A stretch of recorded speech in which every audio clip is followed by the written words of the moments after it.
டக்குன்னு வருகிறது உங்களுக்கே தெரியும். இன்னைக்கு வந்து டே 3ல வந்து எல்லாருமே வந்து கேட்டிருந்தது வந்து எப்படி தண்டால் போடுறது, அதை பத்தி எல்லாருமே கேட்டிருந்தீங்க. எனக்கு பாடி ஷேப்னஸ் வந்து பாடி எனக்கு வந்து உள்ள இருக்கு, ஜஸ்ட் மட்டும் ஒரு சைடு மட்டும் வெளியே இருக்கு, ஒரு சைடு மட்டும் இதா இருக்கு அப்படின்னு நிறைய பேர் கேட்டிருந்தீங்க.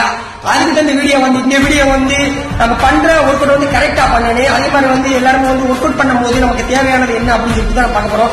ஒர்க் அவுட் பண்ணும்போது கண்டிப்பா நமக்கு தேவை தண்டால். தண்டால நம்ம எப்படி போடணும் அப்படின்னு சொல்லிட்டு நிறைய பேர் வந்து தண்டால போட தந்த ஒரு மாதிரியா சைட்ல வச்சு போறீங்க.